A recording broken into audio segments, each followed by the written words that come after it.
WordNerds barking noises to start us off. The dogs are excited too. So welcome to tonight's chat. We're going to be talking about writing slumps, which is something that I think everyone deals with. If you don't for some reason, then that's weird. Tell us your secrets. How do you never fall into a writing slump? I was going to start off because I think we've talked a lot before in the past on our channel about how like writer's block and slumps, like there's always a reason for it, and the important thing to beating it is figuring out what the reason is. So I'm going to start by asking everybody if you find that there's something that usually causes your writing slumps, or is it always something different? So the first person I have is Erin. Of course. For me, it's usually like I don't know if I would even call it a slump specifically, because when I'm in my slumps, I don't actually stop writing. I just am writing in a more frustrated fashion. Does that make any sense? I don't know. I'm in one right now because I tweeted about it a while ago because I'm so frustrated because I plotted this whole thing out. It's like a 3-page outline, and then none of my characters are doing what they're supposed to, and my plot's not doing what it's supposed to, and the outline is useless. I don't really know where I'm going anymore, but I'm still writing because I'm like, I just have to get to the end of this, and then I can fix this like hot mess later. So it's still kind of what I describe as a writing slump, but I don't let myself stop writing. So it's just when I get my plot really confused and muddled because I'm such a pantser. The next person I have is Kelly. I don't think there's one consistent thing for me. Like every slump's a little bit different. But what Erin said is a big one for me, of like not really knowing the clear path forward. But since you already said that, another one for me is like resistance to being at my desk, of like sometimes, summer especially, I just really don't want to be sitting down here for long periods of time, and I tie that together in my head with writing, and like I'd rather be outside or just standing up, but I just don't want to be physically here. So I have found some ways around it, but that has always been a big one for me. And Megan? For me, the biggest one I think is probably like moments of transition, because I don't usually work on lots of projects at once, and so it's usually like I've finished a draft, or most recently, I realized I needed to trash all 20,000 words and start over. And it was like, well, nothing is happening right now. Will I ever write again? Who knows?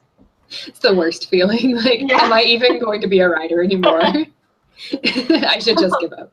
Yeah.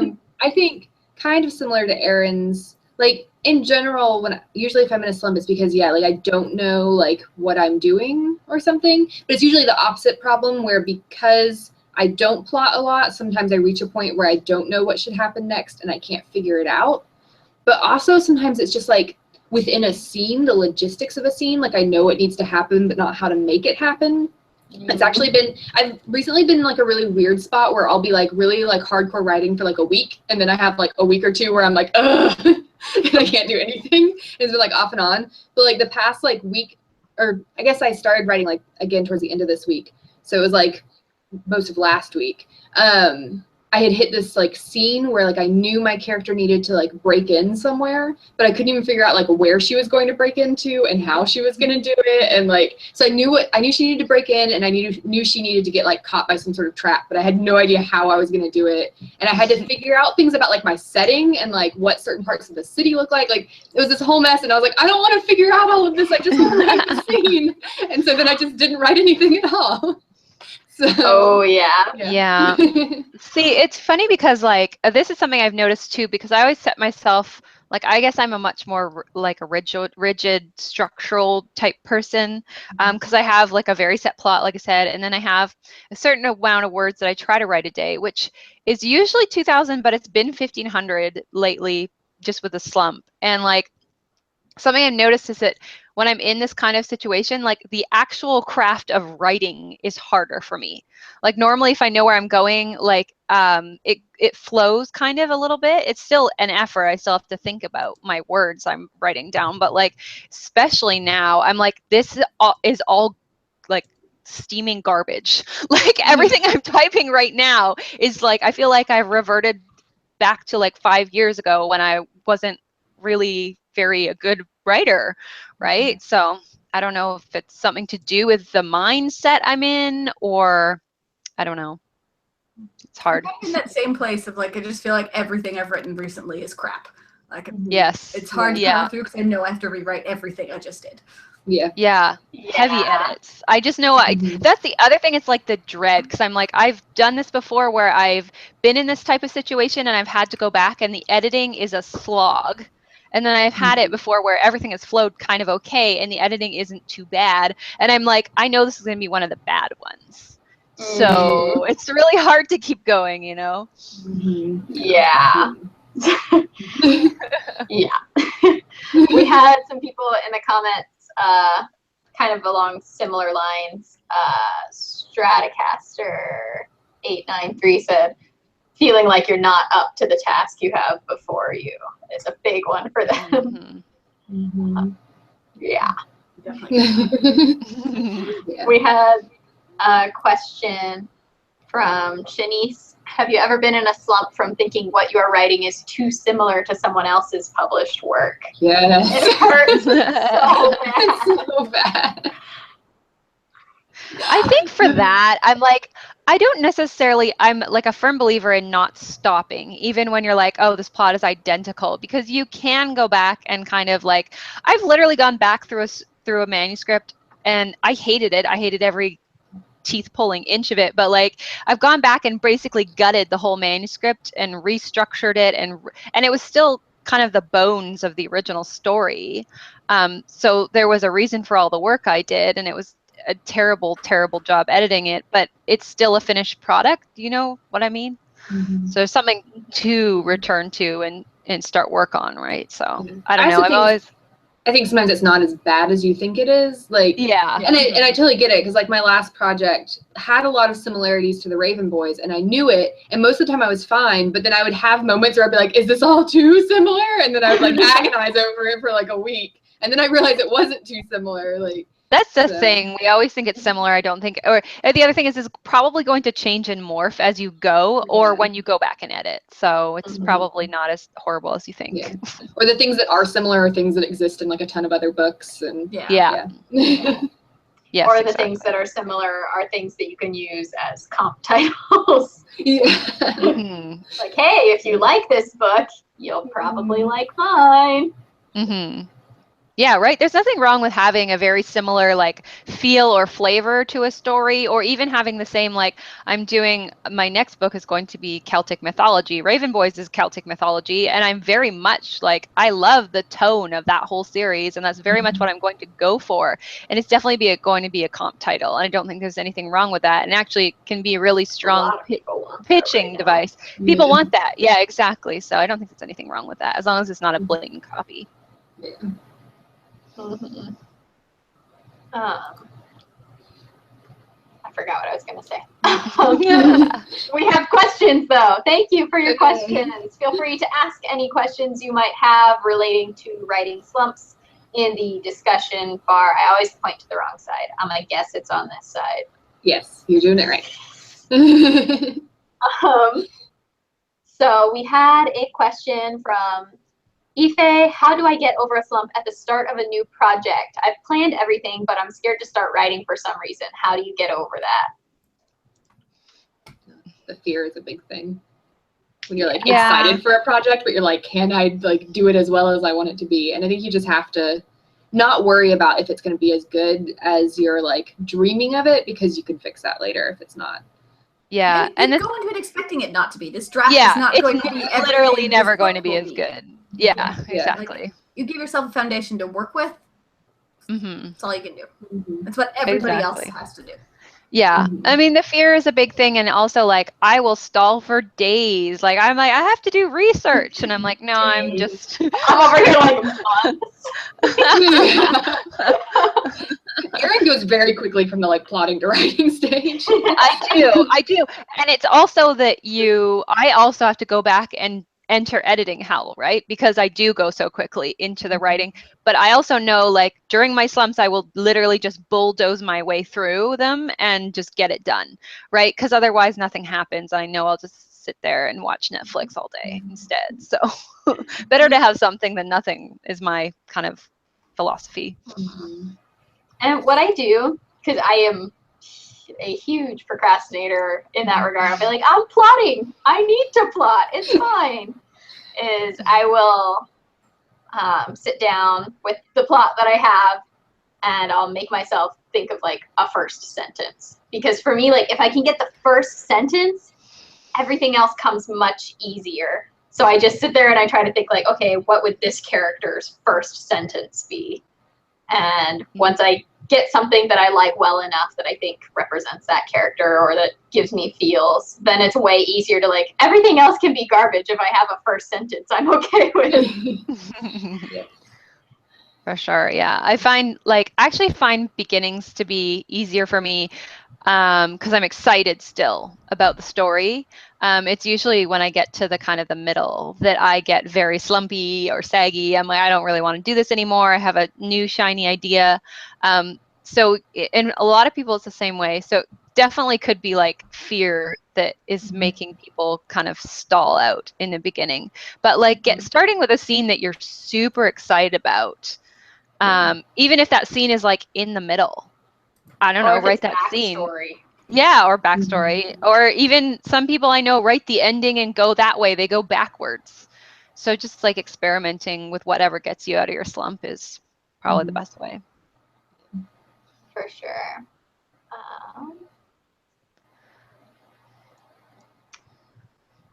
We've got a lot of comments. I'm trying to make my way down through them.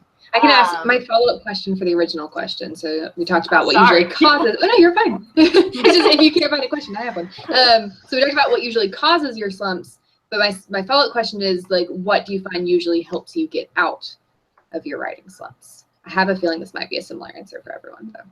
Full moon blood rituals. Yeah, that was my answer. That's a different answer than I expected. I think for me, I'm going to say rekindling my excitement, if I can do that. Or if I've had this situation before where I've been, because my slump is sort of a weird non-slump, but I've had this situation before where I'm feeling very confused and down on everything I'm writing. And then something will kind of click almost. I don't know if that makes sense, where, you know, the story sort of starts taking a direction where I'm like, okay, I can see where this is going now. And I know what to do now, and it makes more sense, and I know it becomes more cohesive, and that's sort of me. I guess your brain's sort of sorting itself out a little bit and figuring out the plot. Yeah, and this is definitely like a question that really depends on what's causing you to be in a writing slump. Yeah. Especially if it's like if you're like in the middle and you just aren't loving it anymore, finding like looking at your old Pinterest board that you made before you started, or like sometimes going back and reading that first scene, because I usually have a first scene that I love. Like if I go back and read the first scene, I'm like, oh, this is such a cool story. Or like even just looking through some of my notes and some of the things I was excited about can really help. I know with like, I was talking about my recent slump where I just couldn't figure out the scene, just powering through really helps sometimes too. And I know I've talked about like, I've been trying out this whole method where I write like a super rough draft of the scene and then I do like a better draft of the scene. And so I reminded myself I was doing that. I was like, this can be really terrible because you're going to type it up and make it better. And actually just pushing through it and just like, it was such terrible writing. It was like, I walk into the tent. Like really bad. And like, but once I did that, I was like, I figured out what the character was going to do and like how it had to all work out. And I was like, oh, I get it now. And so that me thinking through it on the page. And now when I go back and type it, I can actually like make it all sound good. Because I've heard other authors do that too. Like their first draft is basically like almost like a giant elaborate outline. It's almost like so-and-so goes here and then he does this and then he walks in this room and then this happens with these characters. And I'm like, I don't know if I could do that. So you're not. I can't do it all the time. Okay. Yeah, I can't do it all the time. So I'm doing this whole thing where it's like I write the first scene and some of it's like that, but not all of it. Like parts I can't figure out are like that. And then I go back and type up the scene and like make it sound like a better draft. But I also, I know some people like, it's like that when I know Susan Dennard has talked about, it's like that when she writes out, like it's mostly just dialogue and like, she walks to this place and does this. Mine's a little bit more detailed when I write it down. But but to get through that scene, that's what I had to do just to figure out what the character was going to do. Yeah. Well, when I do something like that, it's always like almost completely accidental, which is what's funny, which is what I've done for what I'm accidentally doing for the story that I'm in a slump over, is that I just like skipped over giant scenes that I had planned to put in there. So like there's so many holes that I know I need to go back and fill these scenes in. And like I think it's a little bit about what's throwing my brain off with this story, because I'm like, there's so many holes, and that's not the way my brain is. Very like start at point A and get to point B. And I'm not like that writer that can start from the end or like go in the middle. I'm anarchy. I can't wrap my mind around this. My problem with skipping around is that when I'm done, I don't want to go back and write those scenes. Like, so I need to write them at the moment because I know I'm not going to want to do it later. But sometimes it does have to be, the scene has to be really simple. Like she goes and she does these things. They have this conversation, done. I greatly admire any author that can start in the middle or bounce around, like really envious. Yeah. One of the things I like to do, in addition to all of those things you guys just said, is I like to go write at a coffee shop, because I don't have a lot of money, and so if I'm gonna go and pay $2.50 for a cup of coffee, like I'm gonna do work. And I did that this week, and it was like, what is happening? It's like I paid for a drink, and now I have to get so much work done, and it super worked. Changing location is always big for me, of like even just writing at my kitchen table instead of my desk, or just getting myself in a new physical space can help kind of reset my mental space. Because my desk is not fun. It's great. There's no reason I shouldn't like it, but I don't want to be here. I wrote for like 30 minutes at the pool this week, and I was like, this is great. That's really true for me too. Sometimes I have to just like stop writing and then declutter my entire library, because sometimes it's like if my desk gets too piled up, specifically my brain is like, nope, short circuiting, I can't handle all of this mess around me. Declutter. And sometimes it just needs time. Like like when I'm writing, I'm almost never reading because I'm like so into my book. And then when I'm in the slumps, I read so much. And so it does feel a little bit like the refilling your inkwell, like the title of Kelly's book. See, I find that interesting because I read through the whole time. Actually, probably like never a time that I'm not reading. But when I'm writing, I try as best I can to read books that have similar themes or like a similar voice or tone. That's what I'm I do the because opposite. When I'm writing, I'm reading the whole time I'm writing, but I like to read things that are very different. Interesting. Yeah, because I'm back in high fantasy, and I've like struggled to get into any high fantasy books lately. Like I've been reading mostly contemporary, which is also partly because there's a lot of contemporary coming out right now, but also anything fantasy I've tried has taken me forever to get through. So yeah, like I've been in the biggest writing slump possibly that I've had since I started writing like 5 years ago. But I've read almost as many books in 6 months this year as I did all of last year. Wow. That's probably good though. Maybe your brain just needed this. It needs to restock all of the literature in there, and then you can have more words to expedite afterwards. Yeah. And I think it is important to give yourself like writing breaks. I think sometimes that's what causes your slump, is you're just making yourself write constantly. Like I know some people's advice is write every day, but I don't think that necessarily should always be what you're doing. Like, because in any other job you get days off. Like you should be able to get days off and vacations from your writing as well sometimes when you need it. Yeah. We had a comment from Jody saying, I usually do writing exercises. I find in writing craft books when I'm in a writing slump, and that seems to work wonders for me. And I did that this week as well. And it also felt amazing. I was telling everyone else about this before we went live, but I got this book, The Emotional Craft of Fiction, How to Write the Story Beneath the Surface by Donald Mass. And it's beautiful, and wow, it's been like crazy inspiring to me to go through this book. and actually doing the exercises, because a lot of times I'll get a writing craft book and I'll like read it really fast and not do any of the exercises because like, oh, well, I can just do that later. I'm here to learn. But I've learned so much through actually doing the exercises.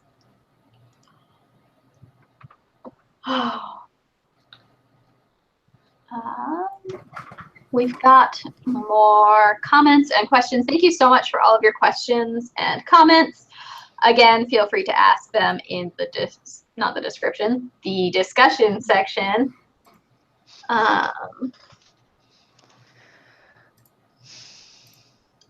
Let's see.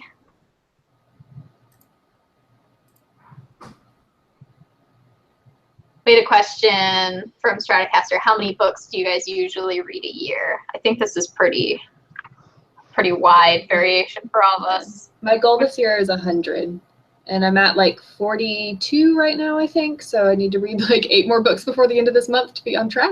But I'm reading a lot. Last year, I think I read 75, so I really increased it this year. But I work in a library, so it gives me a lot of reading time and a lot of books to read. So. Actually, My goal is I have no idea. I don't keep track. My goal is 40, and I'm on like 25-ish. But I read a lot of poetry this year, which I've never read poetry before, and those go much faster. I'm having a pretty slow reading year. My goal is 100, but I'm at 31. Ooh. But I read 150 or something last year, so I figure I'm good. Yeah. I need to What did start you do this year? writing Get married or down. something? Something like that.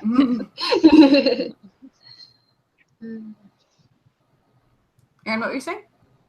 So I need to start actually keeping track because I'm curious about how many I go through in a year. But I know it's a lot, but I don't know if it's like 100 or under 100 or what.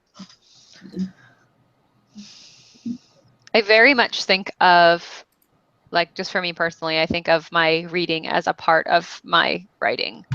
Yeah. Because, yeah, I just really believe in not only keeping up with it because you're still kind of learning your craft from that and from other authors, but also because it's good to just keep up with the trends and know what's coming out. It's definitely a part of the job. Mm-hmm.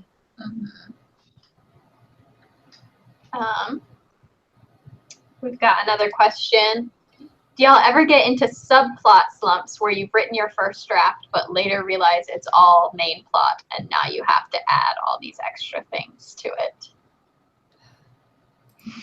That's my eternal struggle. I read like a 50,000-word fantasy and it's like, well, now what? Yes. I don't have this personally because I love, my thing is microtension. I'm obsessed with it. I love reading it. I love writing it. So more often than not, my characters like are at each other's throats at some point, or have vendettas against one another and that type of thing. And I think that's very good to develop into a subplot. So even if sometimes I will go and be like, oh, I don't really have too much going on, but I usually can go back and pull stuff out of that type of thing to actually make a subplot. So I think that's the best way to find subplots is look at the stuff you've already set up and just haven't explored enough. Exactly, yeah. There's usually something that I've like thrown in like halfway through the story, and I'm like, oh, like halfway through writing it, I'm like, oh, I could add this, and I just add it. So yeah, actually I do that too, and it throws me off so much because my brain is like, no, you're supposed to plot all of this, but I'll do that where I'll be like literally halfway through, like into like 30,000 words in, and I'm like, oh, what if this happened? That would be so cool. And I'm like, well, none of it has happened up until now. I'm like, oh, I'll just throw it in anyways. Go back. Actually, like that throws me into like a mini slump because I have this like crisis where I'm like, I just want to go back to the beginning and add it in from the beginning, but I can't. I need to that very much. Yeah, it short circuits my brain a little bit, but like I'll do it anyways, and I'll just write like a little note to myself, like go back and add all this, before, or like go back and add foreshadowing. But oh my God, yes. I'm just like, future Megan will figure this out. Yeah, you could deal with it later, and then you're like, I realize that this character came out of nowhere and fix it. Like, thanks a lot, past me. Yeah.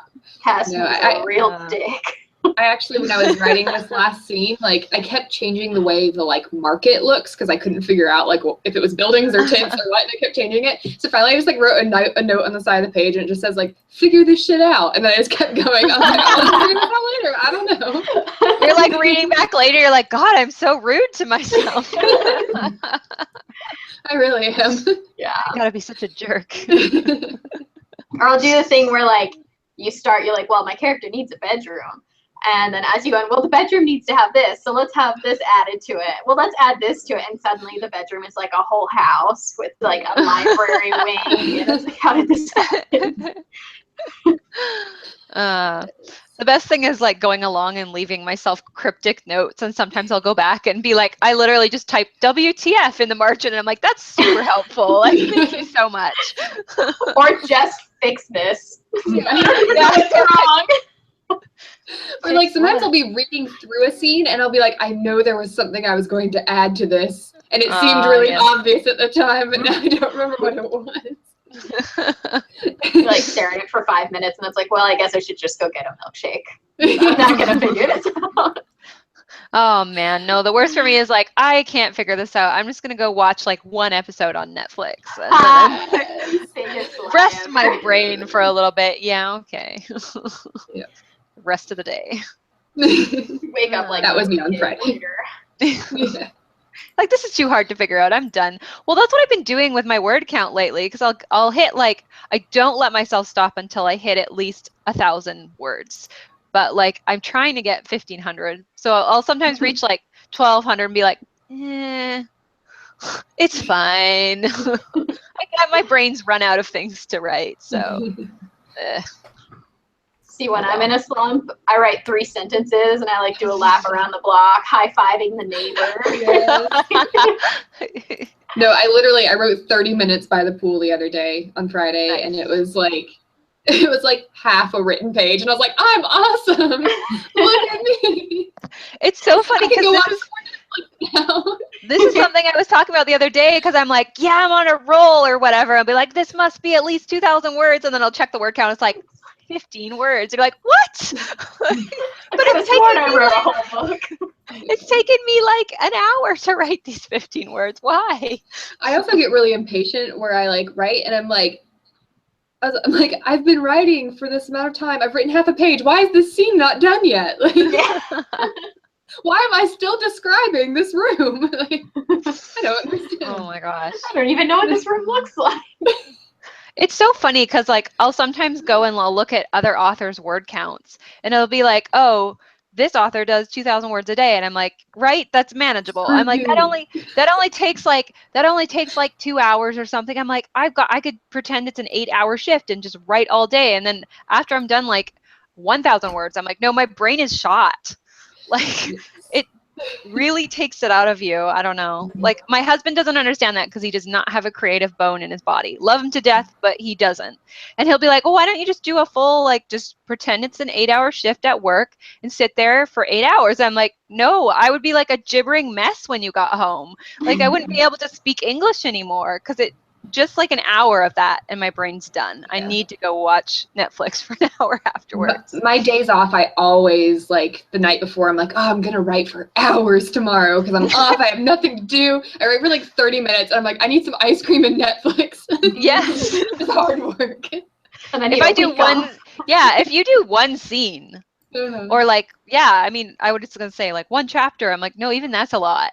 Like, get one scene done, man. That's great. I don't even get a full scene done most of the time when I sit down. Half a scene, whatever. 500 words, awesome. You know, some authors, some of the big, huge, famous ones only write like 500 words a day.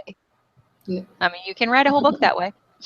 And like Kirsten White, she is on an insane publishing schedule. She publishes multiple books every year, is incredibly successful, but she'll have like days and days at a time where she doesn't write because she like, for her, what works best is just taking these periods of time and writing like crazy during those periods. Yeah, Beth Revis does that too, where she'll go for weeks without and then like just go into a furious frenzy of of creating words. I can't do that. Like I can keep up like if I'm a athlete, I could keep up like a steady jog. I can't sprint.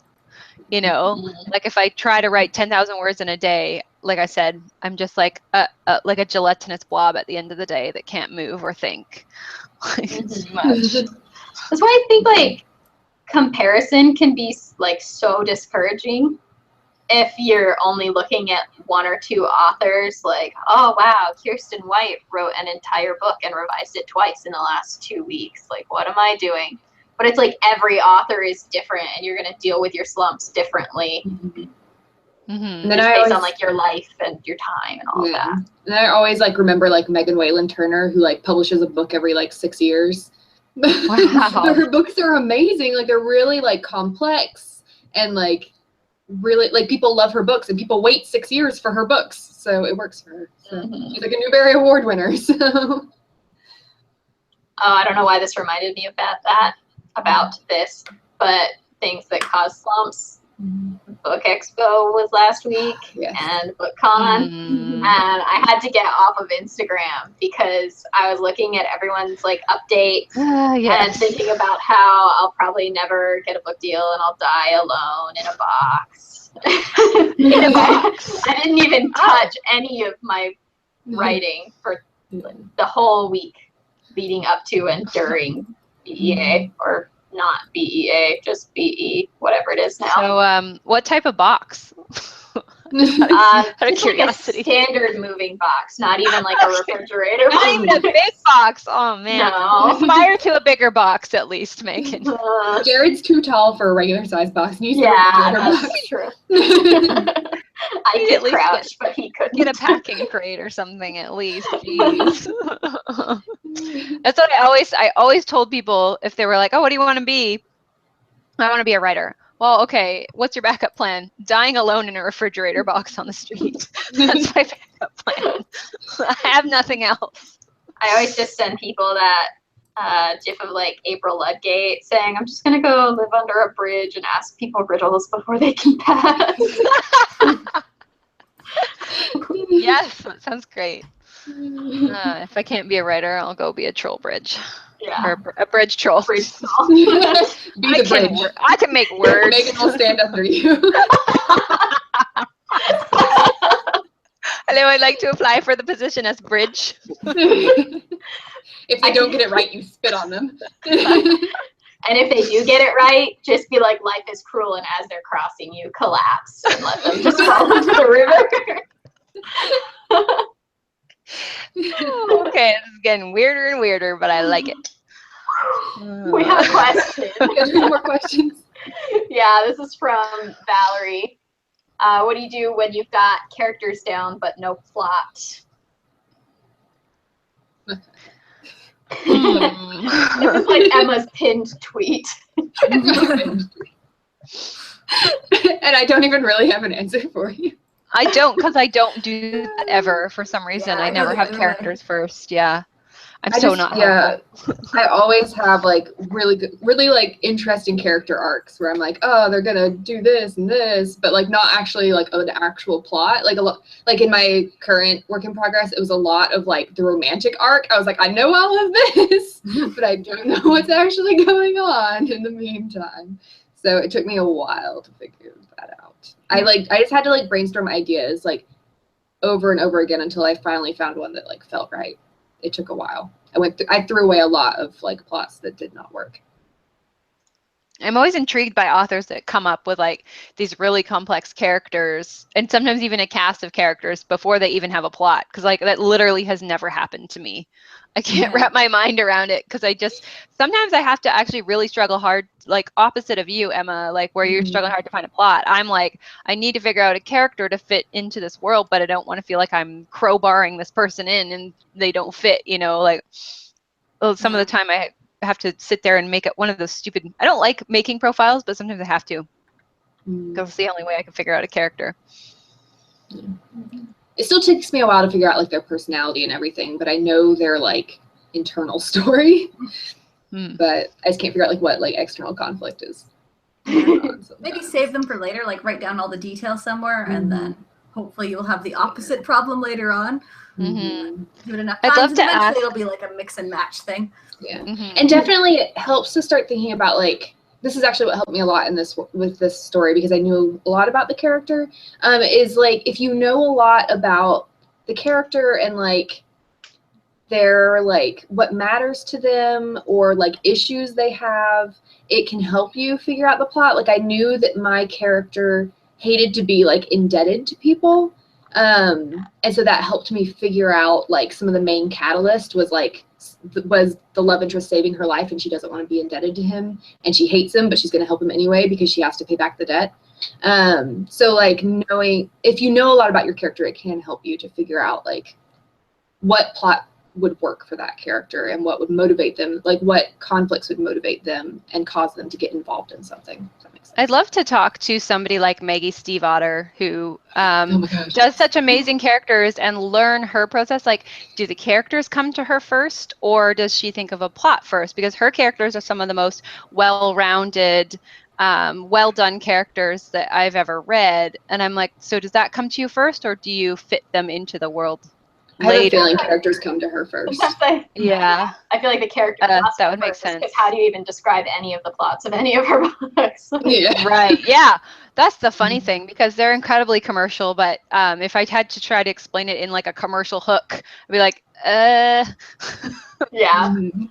I've tried to Celtic get my family to mythology. read it, and Yeah. it's always like, so there's this girl, but if she kisses this guy, he's gonna die, but they super want to kiss, and also there's a dead king. The thing is because it is based on Celtic mythology, so you can kind of list that, but it's so subtly done Mhm. that it's hard to sum it all up Yeah. in one sentence. My hairstylist asked me Friday while I was there, like, what my favorite book is, because she really likes YA books, and we were talking about that. And so she was like, what's your favorite book? And I was like, oh, it's The Raven Boys. And she was like, oh, what's it about? And I was like,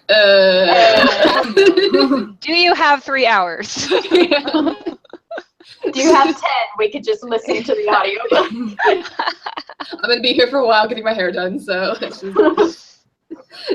Yeah, it's so good. Yeah. And it's funny because the more I learn about, because I've been doing a lot of research for Celtic mythology for this new idea I have, and the more I learn about the mythology, the more I go, oh, because it's something that's very small that's mentioned offhandedly in the books or something along those lines. Even the name, I mean, I didn't know too much about it because compared to like Greek mythology, it's not as mainstream, but like the Raven cycle, all of the Celtic mythology is, or the Irish mythology specifically, is broken down into cycles, and they each have a different cycle name. So I found that very interesting. I'm like, well, I didn't even know that, so very cool.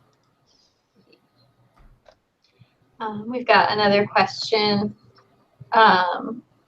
asking, basically my answer to all of these, do you ever get in slumps? If questions are yes. So I'm not sure what that says about me as a person. The question was, do you get into slumps because your word count isn't where you want it to be? I'm an underwriter, but I always want to have a draft of like 100,000 words. It's annoying.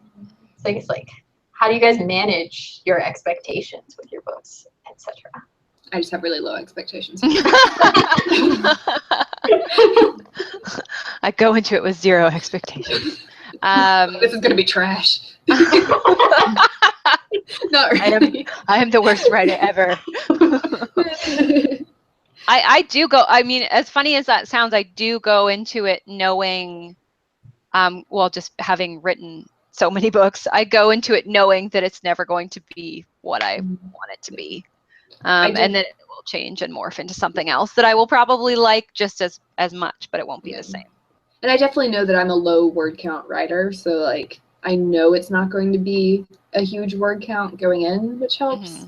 I sometimes obsess over word count because I'm so big into plot structure that I'm like I get too detailed sometimes, freaking out about it, because I'm like, okay, this book is going to be about 60,000 words, so the midpoint needs to happen at 30,000 words. And I get like obsessed with the fact that I'm like 5,000 words away from that and already hitting the midpoint, and it's ridiculous. So like, I just have to move on and be like, if I do need to like add more to make it closer to the middle, I can do that later. But yeah, exactly. That's that type of thing I never Yeah, I never try to stress too much about that just because it's such a thing that you deal with in revisions and going back and either cutting or adding afterwards. Future me's problem. Yes, exactly. Poor future me, pile it all on her. I do try to make sure I have enough plot at least to to stand in that I can fill out later. Because I hate having to try and come up with more plot later. So I try to make sure there's enough stuff. Because usually my problem is that I need to flesh out the things that are happening, not add more things happening. So because I get impatient when I'm writing scenes and I'm I want the scene to be done with already, so I go through it too fast. So the scenes are there. There's just be more of it. Yeah, that's actually what I did with the reason I'm in a slump, and what I was saying is I left these huge gaping holes where scenes are supposed to be. Yeah, I'm almost at 50,000 words, and it's the first time I've underwritten in a while, and I know it's because I've skipped over all of this, and somehow I'm how did I almost get to the climax, the end here? And I don't even know how or why my brain did that, but I just know I'm probably going to have to count this still as my drafting by going back and putting those scenes in, because it's also missing character development that I meant to happen, and I think that's why, because I had this big overarching plot and I just took that and ran, and I'm well, no, I'm missing all of this, the intimacy between these characters and the surprise twist about this character, and it's all character work that I kind of just ran over and didn't pay enough attention to. So I have a question. We've talked a lot about getting in slumps in drafts because we're all around the drafting phase right now, it seems like. How do we deal with slumps when we're revising? Oh my god. I'm not asking me this question because my last project I just quit revising. That's how it started. That's a really good question. I like I said, I've had a few revisions that were just from hell. And I got very much into actually the book that I have coming out this month, Flame, was one of those where I'm it's called Flame, I just want to set it on fire. And it was bad. It was really bad. And that's because I had to basically gut it and rewrite it. And I think what helped me, because I did want to quit. I think what helped me was I always sit down and I do a master list. I had gel pens and crayons, and it was all color coordinated, and it made me feel less crappy about it. I don't know if that makes any sense, but I wrote myself out a roadmap of how to revise this, basically. Because one of the things I think I get into slumps over with revisions is it's so overwhelming, especially when you first sit down. So that helps me, is just having a clear step 1, step 2, step 3, and so on. Yeah, I think I definitely do the same thing too, read through it and just make a list of all the things that need to get fixed. Because even though the list is always so big and it's so intimidating, I think it's intimidating than just building up in your head what it is you're supposed to be revising. Definitely. Well, I think that's also the real beauty of having beta readers that you can really trust, and having 2 or 3 of them confirming your kind of the list of notes that you've made, and making new suggestions for ways of fixing things. And I find that very actually comforting to have 2 or 3 of them, so I can be okay, that's what I'm doing right now, is just going through their comments and matching it up with my comments, seeing what I agree with, what I don't agree with, and then just making a giant list. And I'll break that list down into quite detailed, smaller steps, because it's so much less frustrating and overwhelming that way. Do you have any other questions?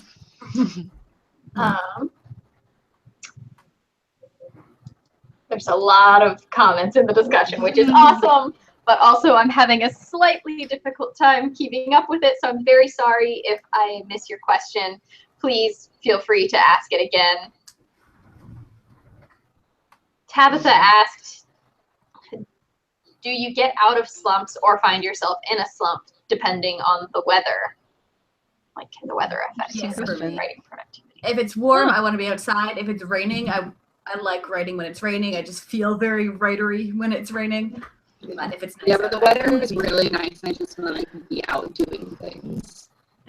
That's where my little like Office Smart keyboard thing that I can take outside with me has been super that's a good helpful. Like, I idea. can just write in the backyard, or I don't have to be inside. I'm so much just like, what's outside? Like, Yeah. there's just no part of me that's like, no. The thing that will throw me off though, is having my husband be home. If he's home and he's playing computer games in the next room or whatever, like my brain is like, oh, it's a day off. And like he had a week off a couple of weeks ago, he had a week off, and I'm like, I got nothing done. Matt had all of May off. Oh, so no. I just was like, he's not working. Why do I have to be working? Yes, yeah, it's exactly it. And I think that really comes down to like the really ingrained habits, because like him and I have 2 days off a week. I don't write every day. I write 5 days a week. And when he's off, I'm off. And that's what my brain automatically snaps into vacation mode, essentially. So if I know he's home, I'm in that habit of my brain going, nope, I'm turning off now, no more words. So that comes down to ingrained habits as well, I think. As of this past week, Matt has started working from home 2 days a week. So I'm learning how to deal with that. Yeah, you would, if that ever happens, like if Sean was ever to take work at home or anything like that, or be home part-time or something, I would have to majorly readjust. Yeah. Hard. It's been a big part of like where this particular slump has come from for me, of just like figuring out a new schedule and just figuring out how to be differently than it was a couple months ago. So just finding a new routine and all that. Yeah, we're real creatures of habit. I definitely know, like, because I'll have my routine, like I make a cup of tea, I'll putt around in the kitchen while the kettle's boiling, come in here, and then my brain knows, okay, turn the writing on, it's time to go. And if that normal, and it usually around the same time every day too. So if that is thrown off, like I was joking to a friend, I'm like, if I have a package delivery, say in the morning, where and it's time when I usually have my cup of tea and sit down, whole day's gone, which is ridiculous. It's so ridiculous, but my brain turns off because I'm like, oh, my schedule's disrupted and the world is ending and I can't write. I do exactly the same thing. For me, it's having dogs picked up or dropped off. Of like, I'm just waiting for them to get here. They're like, okay, I'll start once this is done, and then sometimes they're an hour late, and I'm just staring out the window of like, move on with my life until this happens. Yeah, I had the same thing with like the TELUS guy came or something, and I'm like, oh, the TELUS guy's, it's my nightmare. The TELUS guy's coming between 9 and noon, and I'm like, no, that's my whole morning. I'm just gonna be like, okay, when is he here? I'm like, get nothing done. Stupid. We've got a question from Heidi asking, most of the slump that they're struggling with right now is coming from stress about, quote, if I publish a book, I won't own that book anymore. But Heidi wants to do traditional publishing. So any advice for dealing with that stress? I'm not sure what she means by won't own it anymore. The control of it, maybe, of like. Yeah, I think it's like not. I was going back through because, sorry, Heidi, I missed your question like 3 times. But they're mentioning earlier, like worrying about not having the rights to it anymore, and if it goes out of print, not having the rights to keep that book out in the open. If it goes out of print, the rights revert back to you. Yeah. In your contract, it should say that. Yeah, that's why if you do pursue traditional publishing, I definitely recommend a literary agent, because they will protect you and make sure you have all of those, and you don't give up your rights. Like Brian E. Gray is coming out with Penguin Random House, and inside it says all rights belong to E. Latimer in the thing. It's still all my rights. Technically, I mean, they have a right to publish it. But yeah, the copyright is under my name. No one can reproduce it except who I've given permission to, and the rights revert back to me as soon as it goes out of print. So, and if it's self-publishing, you don't give any rights away. it is out there. Like, I don't know if you mean maybe once it's out there, other people are reading it and having opinions. That's, people say that all the time. Like, oh, the book is no longer yours when you publish it. It's your readers.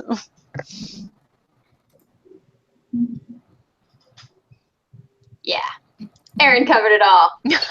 There are lots of things to be stressed about with regards to publishing. Yeah. As long as, if you're going traditional, as long as you're working to get an agent, the agent will make sure no one's taking advantage of you. Yeah, exactly. Yeah. I would never try to do this by myself. Not traditional publishing, way too scary. They just, you know, big publishers aren't necessarily out to get you, but if they can put certain language in your contract and get away with certain things without you noticing or without you being educated enough to, you know, tell them that you need it changed, they will. That's why we have agents. Yes, that's why we have agents. Yes. Another question from Ife. What projects are you working on now, and have you had any slumps in them? Rewind the video and rewatch it. Yes, for all of us. Yeah, it's that time of year, it seems like.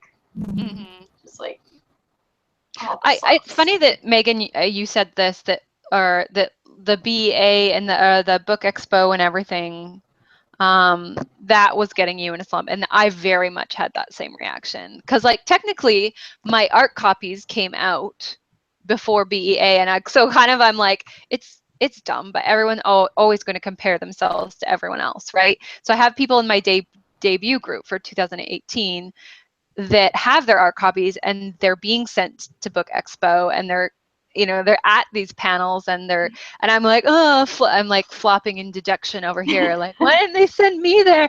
But, you know, I shut up and be grateful. But it's hard to see other people, you know, with all these shiny pictures on Instagram. I did the same thing. I had to turn Instagram off, because I'm like, I can't, you know, not only, it's not helpful. It's cool to see photos if it's not bothering you, but it's not helpful to sit there and sulk and be jealous. Yeah, like we had someone in the comments who was actually like very inspired by it, which is awesome. And it's great. Yeah. If you're inspired by it. Yeah. Yeah, absolutely. Well, I mean, like, I'm inspired by it as well, to a point. If I continue looking through, and then I will slowly start feeling sorry for myself, and then I know I need to nip that in the bud and just get back to my writing and stop complaining to myself or whatever, you know.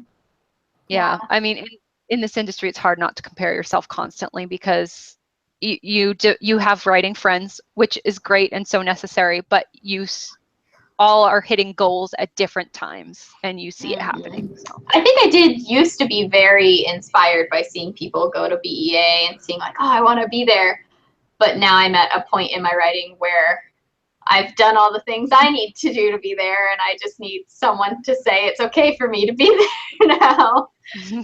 So it was much more frustrating for me this year. I did find a really inspiring set of tweets, actually, from a literary agent who was saying the exact thing we're talking about. She said, basically, if you are seeing the BEA pictures and you are feeling jealous and left out, don't worry. You're a debut right now, and you might be smaller, but a lot of the huge names you see now, you know, have 2 or 3 books out that there was not a hint of them at this expo before, you know, and now they're getting deal, but it's not like the end-all be-all, you know. Exactly. Yeah, exactly. The arcs came out right before BEA, like, you know, and the book doesn't come out till next year, so yeah, it's going to be other things later in the year. Yeah. Well, exactly. Yeah. Like that. This is the thing. Like, I can sulk and be jealous, but realize that my publisher knows what they're doing. Yeah. And they know way better than I do what they're doing, and it's probably way too soon to give ARCs to like the public, right? You can send them out to libraries and big reviewers and stuff, because they probably have a really, really long wait list to review the books and such, but it's probably too early to give them to the general public. So I feel like if I got an arc that early, I would put it aside and be like, oh, well, I have a while to read this book and forget about it. Probably forget it by the time it came out. Yeah. And then forget about it and forget to review it like right before it came out or something, you know. Yeah, exactly. I think this is such a testament to the fact that the comparison game never ends. Like, Yeah. I remember a year ago sitting here being like, I'm so close to having an agent and I'm never going to get one. And now I'm like exactly where I wanted to be a year ago. And it's like, look at this new thing that I want. Yes. Yeah. Look at this new thing that is making me not right. I'll never forget. I think it was at Yellfest. It was, I can't remember who it was, Kira Cass or somebody really big that was like, oh, I'm so jealous of Marie Lou or whatever. She's like, Yeah. and I'm like, excuse me, you're what? Like, and she was jealous because Marie Lou could write these amazing first drafts. And she's like, I could never do that. My first drafts are garbage.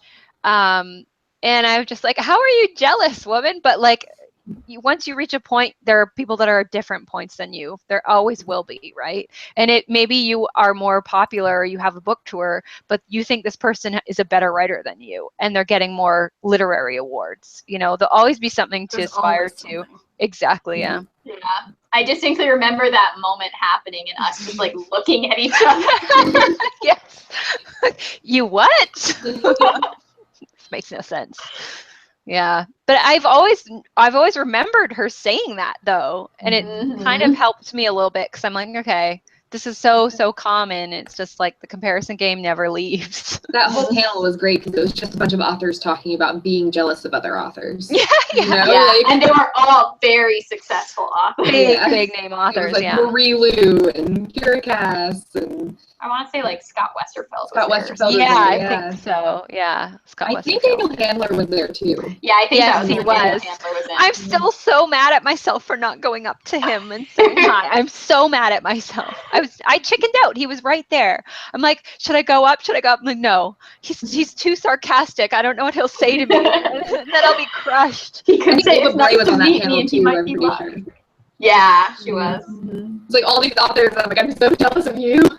Oh, man. Wow, we've got more questions.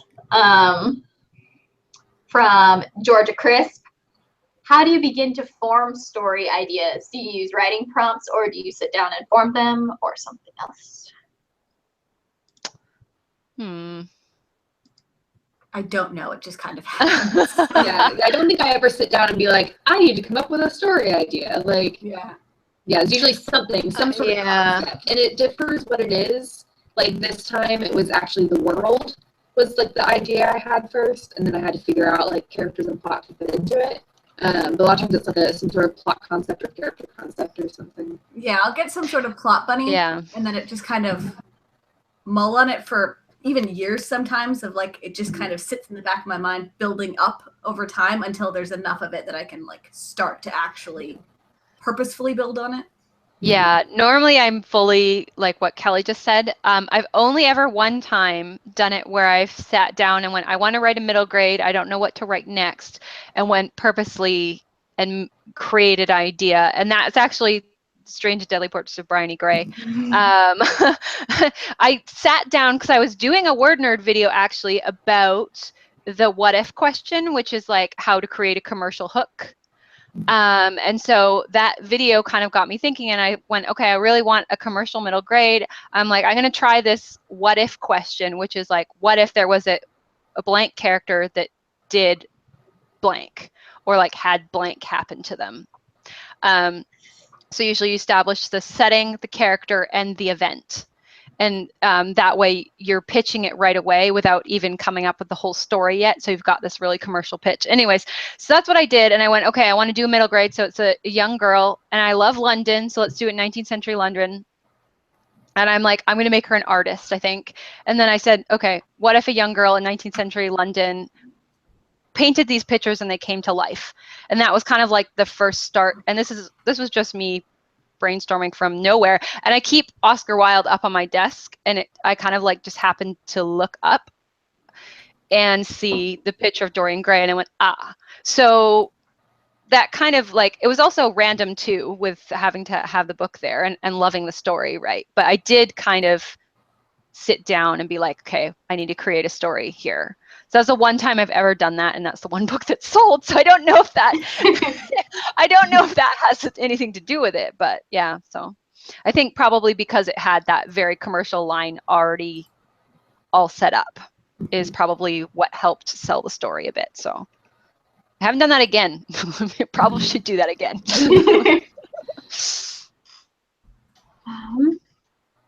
All right, we've got another question from Sarah Matthews. Where do you ladies find your inspiration? Is there ever a pattern to how you get inspired? I definitely from the media I consume, books, movies, TV shows, and usually just like kind of just like a thought or like the flavor of the piece, like the tone. I find that often inspires. Sometimes it'll be like an image in like a movie or something. Like I actually remember the first project I finished, the idea started from I was watching the second Thor movie. Where like he goes down to the prison and Loki's in the prison and Loki's just like lounging in his prison cell, like all comfortable. That part. And like and that image, like I started thinking about like a prince who's in like a prison cell and like why would this prince be in prison and like all this, and that was like what sparked that story. So a lot of times it's something like that, like some sort of, it's usually just like some little thing that pops into my head because of something I've been like watching or thinking about or whatever.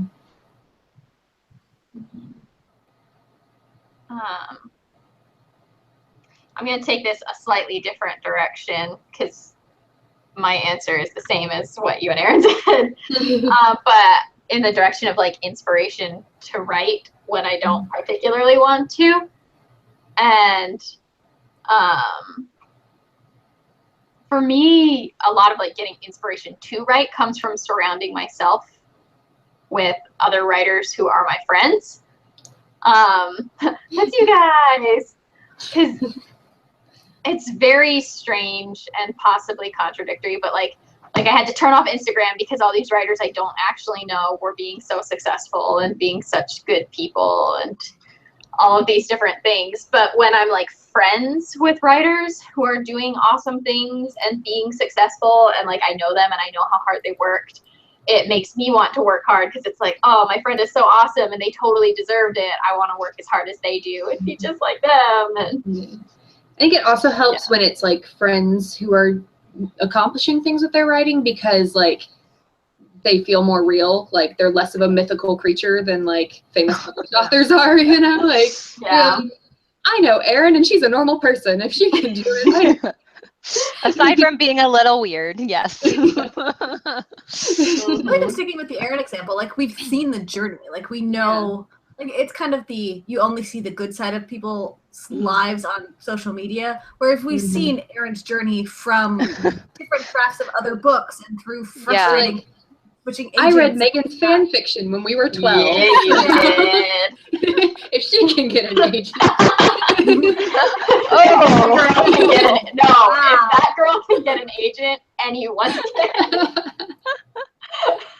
It was wonderful fan fiction. I loved it. Yes. Still gotta read it someday. I definitely agree. Like I like I have friends that have that are very successful debut authors, and it's definitely like a struggle with jealousy as well. But also I kind of do feel the same way that you're talking about, Megan. Like I'm like, well, I come to the conclusion that it's not, getting that big advance and having that huge book deal and going on tour is not as rare as everyone keeps telling me it is. I mean, it's not common either. I'm not saying that, but it is achievable and attainable. And it's not like, oh, publishers don't do that anymore. I'm like, well, that's a lie, because I'm seeing it repeatedly, not only with my debut group, but like also close friends. So. Yeah, I think there's also an element with writing friends of like, I don't want to be the weak link, so I better be writing.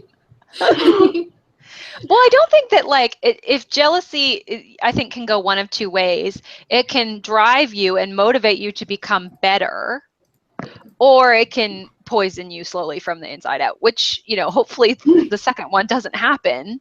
But I think a little healthy, pretty competitive person, so it works. Yeah, I think it can be great if you are competitive and you put that jealousy to good use and you're like, I'm going to become the greatest writer of all time. I mean, hopefully you don't think you are, but like if you're striving to become one, then I think that doesn't hurt. Well, there's even like, we've talked about it a few times over the years of like reading terrible published books and being like, I can do better than this. Like, Megan's whole motivation. My whole motivation was based on the lie that I could write a better book than that one that I hated. Oh. And I hope someday someone hates one of my books so much that they become a writer because they know that they can write a better book. That would like bring me so much joy to know that someone became a writer because they hated me that much. the circle of life. Yeah, I would feel like life had just been full circle. Start singing The Lion King over here. Yeah. Hopefully they wouldn't tell you, like, dear Megan, I hated you so much that I had to become I a hope they writer. would. I would reply and be like, my child. Can you imagine if you're like at a conference or something, like on a panel, and one of the other authors was like, my motivation was that I hated your book. I don't know what that would be like. Be like, this is, thank you. I always wonder what it would be like to be on a panel with an author who's like, book you can't stand. Or someone that Just like, pretend you haven't read it. it has Yeah, to have exactly. happened though, or like an author that has publicly badmouthed you or something. Like I am sure it's happened before because writers are so snippy and they snipe at each other all the time. Like it's got to have happened, and I imagine it would be so awkward. Yeah. This guy said I was a hack. This is cool. Let's hang out. Yeah. Any more questions? We've still got some conversation going over in the comments. People are talking right now about unique ways to keep notebooks with them or be able to like write down your ideas. That way you don't come across a slump because you had this dope idea and then you weren't able to actually write it down. And so you're just sitting there like, what was that amazing idea? Which has happened a lot. I have a question for you guys. It's a little bit more of a personal question, but I think it also is an important thing to talk about in conjunction with slumps, which is, do you find that like mental health is ever like an influence in your slumps? Yes. Oh my God. I've talked about this freely, so I don't mind. I have general anxiety disorder that I have lived with all my life, but just recently been diagnosed with. And I find I had to learn to write in spite of it. And again, it was very much a situation where I'm like, I don't know if I'm writing crap or not. I can't tell because I'm too like wired and anxious.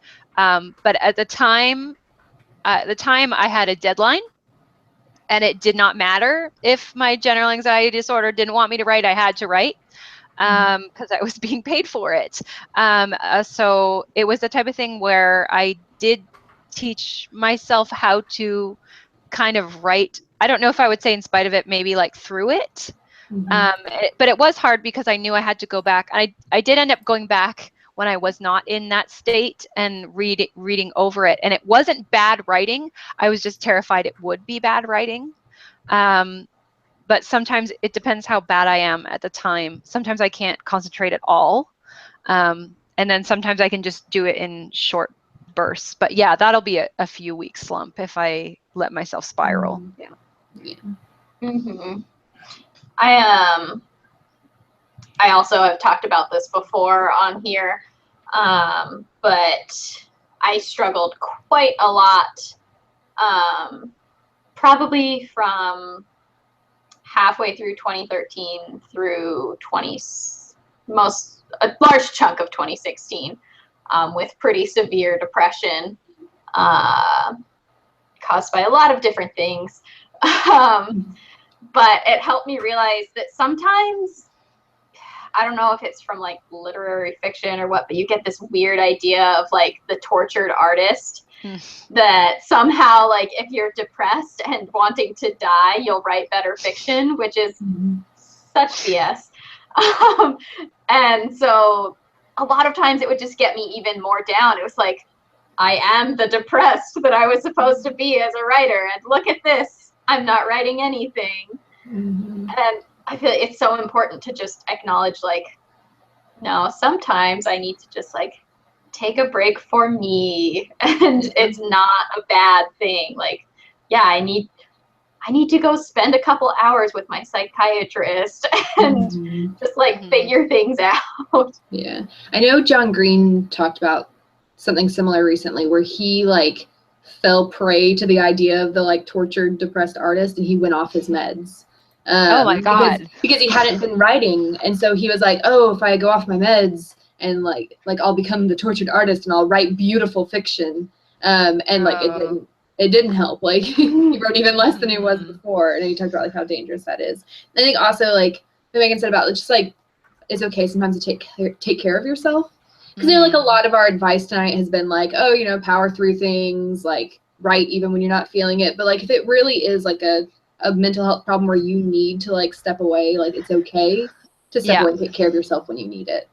Absolutely. Yeah. And like I said, like if I let myself spiral, and that's the same as like if I, you know, I had to write because of the deadline.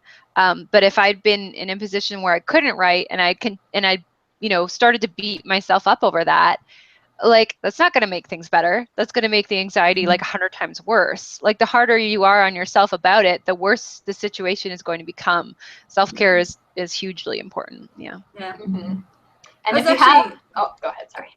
So I was in a weird place this week where I was feeling very, very down about how little I'd been getting done. It was even to the point of like, oh, maybe I won't go to the live chat this week because I don't know, I don't feel like doing anything. I'm like, no, it is literally a chat about writing slumps. Like sometimes you just have to, I don't know, just be honest with yourself about what's going to help, and like talking to your friends and stuff can be so beneficial. Absolutely. Of, like, other people who are dealing with the same things. Of like, it can be easier to just avoid it all, but I don't know. Putting it it's important in this whole slump conversation to like know yourself and know like your writing and your habits, because like you really do have to figure out like what it is that's causing the problem and what it is you need at that time, because sometimes it's just very different things. Like some days you need to force yourself to sit down and write, and some days you need to have a break and go out and do real life stuff and get away from your writing. Like you really have to learn to like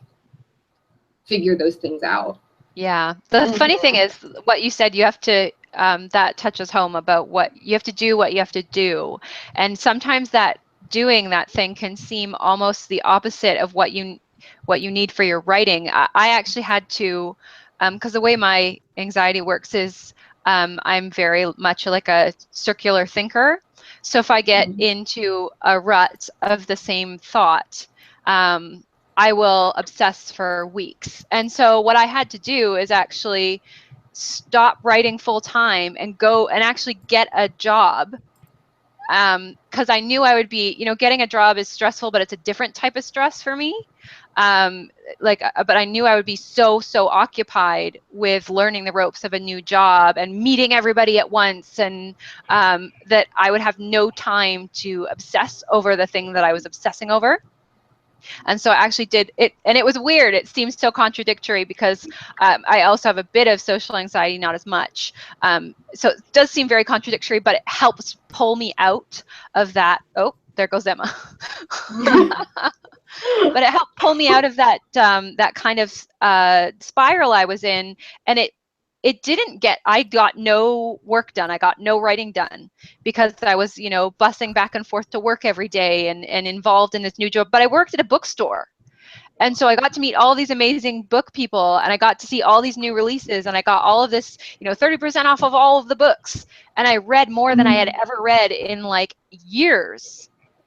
And it ended up being a really amazing experience. And I did eventually leave that place. And now I still have that connection to the bookstore people and to my boss, my old boss at the bookstore, and like way more books than I had before.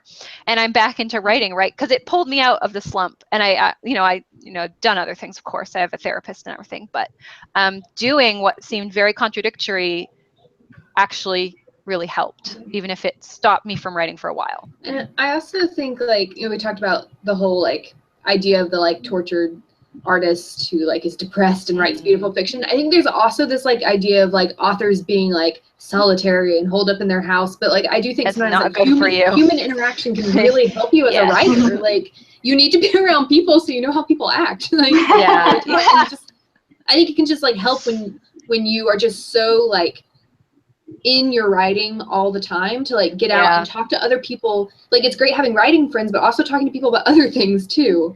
Because you don't want 100% of your time to be like focused on just this one thing, because it's not healthy for you. I think sometimes writers can get really trapped in their own head almost. And like that's necessary in part to create fiction, but you can get too trapped and too deep in your own sort of headspace, and then if you do have mental illness, that's not a place you want to be solely in necessarily. Along those same lines, before we move on to the next and probably final question, just wanted to put a quick mental health plug out there. If you think you need help or are seeing a psychiatrist for help and they tell you that you should get on medication, don't go off of that medication.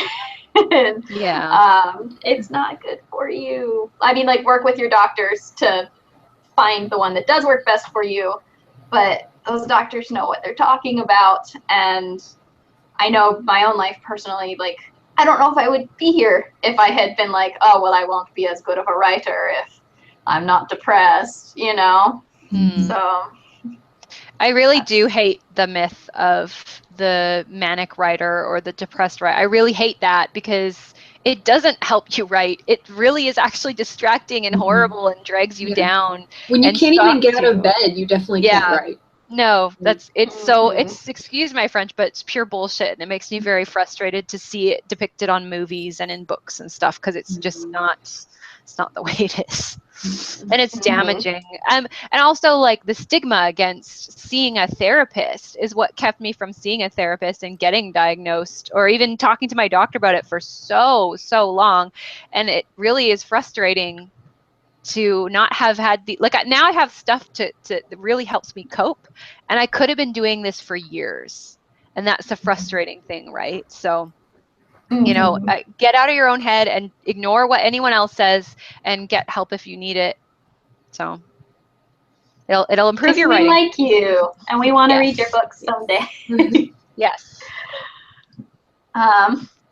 So next, probably final question. I feel like this will be a good, you can do it sort of answer probably from all of us. But the question from Tabitha is, have big random ideas suddenly pulled you out of a slump temporarily, but then put you right back in when you start doubting if it's too big of an idea? Yes. My ideas always feel too big. I'm always scared to write the idea. And if I'm not scared to write it, it ends up being total crap. Like, you know, the ideas that I haven't been scared of, that I'm like, oh, I can do this, so I'm going to write it. Like, I get a little way into it, and I'm like, this is boring. I don't like this. Like, it's not what I want to be writing. So,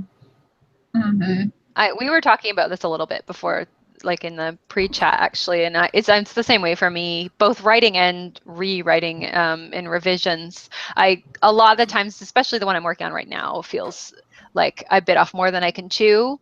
But again, it's taking it like a step at a time, both in revisions and in drafting. Kelly has company. Yay! Suck hits. Yeah, I really like what you guys said, and I think I feel similarly. It reminded me of a poem I read, because I've read poetry this year, from Yrsa Daley Ward. I believe her book was called Bone. But I loved this poem so much that I wrote down this part of it. It said, if you're afraid to write it, that's a good sign. I suppose you know you're writing the truth when you're terrified. And I was like, oh, I'm going to write all the things that scare me forever and ever and ever. I love that. Because it's so That's true. funny. I have a friend that she's been dealing with grief of her father's death and things like that. And the latest book that she said she's written was kind of centered around that. And she said it was a bit scary because it felt a little bit like bearing her soul, but she says it's the best thing she's ever written. So I definitely love to do, I've never written about mental illness or anxiety because I'm always very afraid that it will like trigger something or like kind of get me back into that spiral. But I would like to someday. Like I think it would be very, also don't know how to incorporate that because all I write is fantasy, right? I don't know how you incorporate that, but I'm sure other people have figured it out. Yeah. But yeah, I'd like to do that someday. I find weirdly enough that like as I'm dealing with things, they show up a lot more overtly than I would expect them to in my fantasy works. Like with the things the character is struggling with, even if it's on like a grander worldwide scale. Yeah, actually that's funny because like I'll say this frequently and be like, oh, I want to do this, but when I think about it, I'm like, oh, my character actually does have anxiety. It's more focused on the fact that she was like raised in an attic and is suddenly thrown into London City and is like, everything's overwhelming and terrifying. But she goes through panic attacks. And I'm like, okay, I did insert that in there, but it's not a central theme. So I don't really count it as me like bearing my soul or anything. But yeah, now that you mention that, I'm like, okay, yeah, I guess that did slip in. Like, yeah. Happens. It was really funny. For me, last year, I wrote the fantasy book that got my agent, and I also wrote a different contemporary book. And both were happening at the same time that I was like leaving the religion that I was raised in, which was very, very, very traumatic. And the contemporary was about a girl who was like a member of that religion, and everyone always thinks like all my family and stuff, they're like, oh, I don't want to read that one because I'm certain that one will be the one that's full of all your negative feelings about leaving this church you were raised in. But really, like, giving them the fantasy one felt much more like I was, like, showing them, here's all my feelings about God and life. And because for some reason, like, in that, it just, like, felt so much more like, look at these things this character is feeling and thinking. Looking back on it, those are all the things I was feeling and thinking. All right. Well, is that our last questions? We're good to go. Been going for over an hour, so that'll be it. All right. Thanks for being here tonight and asking your questions. We love answering your questions, and hopefully everyone who's in slumps will get out of slumps soon, and just get back to writing. So thanks for being here tonight. Next week we will be talking about just books that we love. We're gonna fangirl about books all next week. So it's really fun. So we'll see you guys then, and of course all week with our videos. Until next time, nerds. Bye. Bye. Bye.